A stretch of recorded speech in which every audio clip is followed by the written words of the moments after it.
اب اس کے ترجمے کی طرف ہم نظر کرتے ہیں کہ سورہ فجر کا ترجمہ کچھ اس طرح ہے۔ بسم اللہ الرحمن الرحیم، شروع اللہ کے نام سے جو بڑا مہربان اور زیادہ رحم کرنے والا ہے۔ والفجر، قسم ہے فجر کی، ولیال عشر، اور 10 راتوں کی، والشفع والوتر، اور جفت و طاق کی، واللیل اذا یسر، اور رات کی جب وہ جانے لگے، حل فی ذلک قسم لذی حجر، بے شک ان چیزوں میں قسم ہے صاحب عقل کے لیے۔ الم تر کیف فعل ربک بعاد، کیا تم نے نہیں دیکھا کہ تمہارے رب نے قوم عاد کے ساتھ کیا کیا۔ ارم ذات العماد، ستون والے، ارم والے، التی لم یخلق مثلها فی البلاد، جس کا مثل، اس میں پرنٹ مسٹیک ہے شاید، میرے خیال سے جا ہے، جس جا مثل، لیکن یعنی اس یہاں پہ ہوگا جس کا مثل دوسرے شہروں میں نہیں پیدا ہوا ہے۔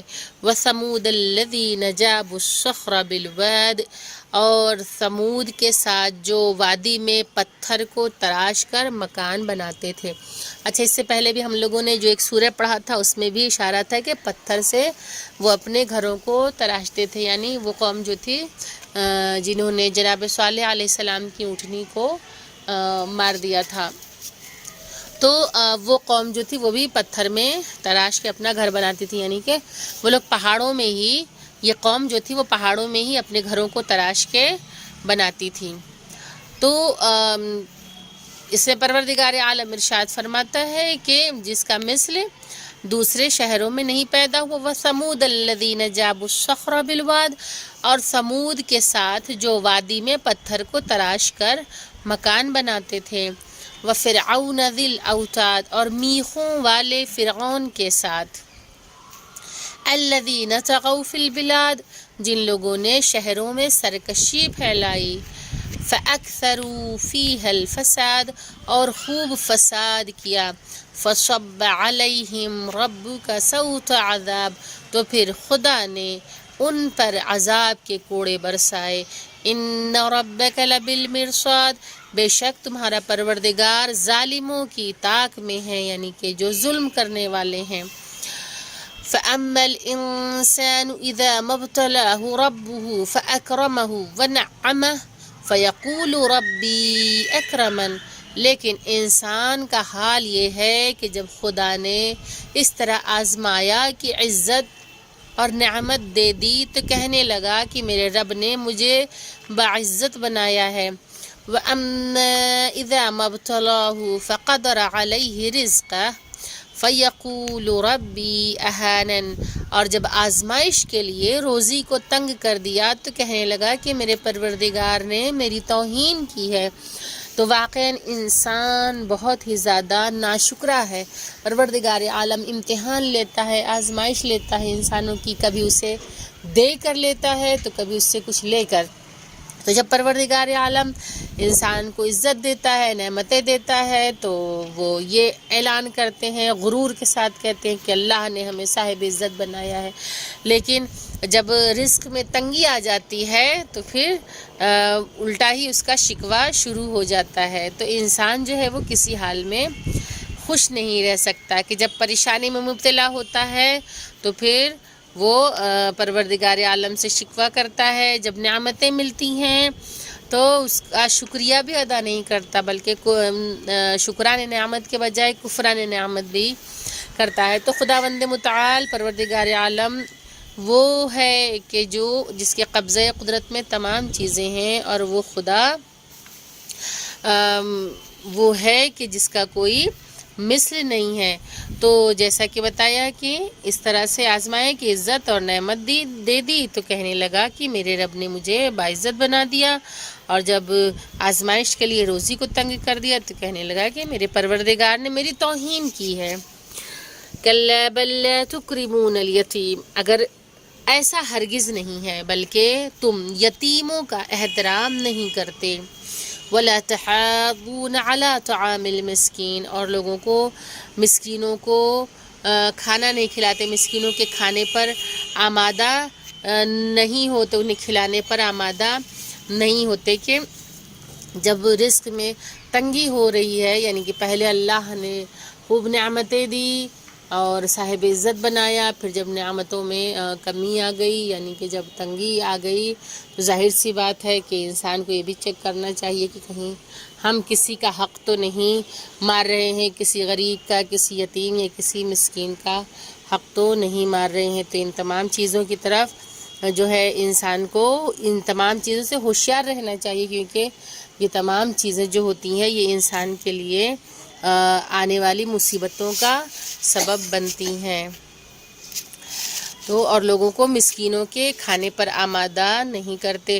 وَتَأْكُلُونَ التُّرَاثَ أَكْلًا لَمًّا، اور میراث کے مال کو اکٹھا کر کے حلال و حرام سب کھا جاتے ہو، یعنی کہ جو میراث جو ملی ہوئی ہے وراثت، اس میں حرام و حلال کی تمیز نہیں کرتے، بلکہ ان تمام اموال کو کھا جاتے ہو۔ وَتُحِبُّونَ الْمَالَ حُبًّا جَمًّا، اور مال دنیا کو بہت دوست رکھتے ہو۔ كَلَّا إِذَا دُكَّتِ الْأَرْضُ دَكًّا دَكًّا، یاد رکھو کہ جب زمین کو ریزہ ریزہ کر دیا جائے گا۔ وَجَاءَ رَبُّكَ وَالْمَلَكُ صَفًّا صَفًّا، اور تمہارے پروردگار کا حکم اور فرشتے صف در صف آ جائیں گے۔ وَجِيءَ يَوْمَئِذٍ بِجَهَنَّمَ يَوْمَئِذٍ يَتَذَكَّرُ الْإِنسَانُ وَأَنَّىٰ لَهُ الذِّكْرَىٰ، اور جہنم کو اس دن سامنے لایا جائے گا تو انسان کو ہوش آ جائے گا، لیکن اس دن ہوش آنے کا کیا فائدہ کہ ایسے مقام پہ انسان کھڑا ہوگا کہ اب وہ اپنے لیے کوئی کار خیر نہیں کر سکتا، کوئی نیکی انجام نہیں دے سکتا، نہ دنیا میں پلٹ کے جا سکتا ہے کہ وہ وہاں دنیا میں جا کے پھر سے کوئی ایسا کام انجام دے کہ جس سے جہنم کی آگ سے وہ بچ جائے۔ تو وہ روز ایسا ہوگا کہ اسے انسان جو ہے وہ بالکل پریشان ہو جائے گا۔ اس دن جب اسے ہوش آئے گا کہ آخر میں کس مقام پہ آ گیا ہوں، جب جہنم کے سامنے لایا جائے گا تو وہ اس دن ہوش میں آئے گا، لیکن اس ہوش میں آنے کا کوئی فائدہ نہیں ہوگا۔ یقول یا لیتنی قدمت لحیاتی، انسان کہے گا کہ کاش میں نے اپنی اس زندگی کے لیے کچھ پہلے بھیج دیا ہوتا۔ اللہ بار بار فرماتا ہے سورہ مزمل کی جب آخری آیتیں ہم پڑھتے ہیں، وَاقْرِضُ اللَّهَ قَرْضًا حَسَنًا، پروردگار عالم قرض حسنہ کا مطالبہ کرتا ہے۔ پروردگار عالم انسان کو کہتا ہے کہ راہ خدا میں تم دو، صدقہ و خیرات کرو، غریبوں یتیموں مسکینوں کی مدد کرو۔ یہ تمام چیزیں جو ہیں، یہ تمام چیزیں آخرت کے لیے ہے۔ پروردگار عالم نے اگر ان تمام چیزوں کا سوال کیا ہے اللہ نے، تو اس کا اجر اللہ نے آخرت میں رکھا ہوا ہے۔ تو انسان جو ہے اس روز بہت ہی پریشان ہوگا اور کہے گا کہ کاش میں نے اپنی اس زندگی کے لیے پہلے کچھ بھیج دیا ہوتا، یعنی جو آج انسان کرے گا وہ آخرت میں اس کے لیے جمع ہوگا۔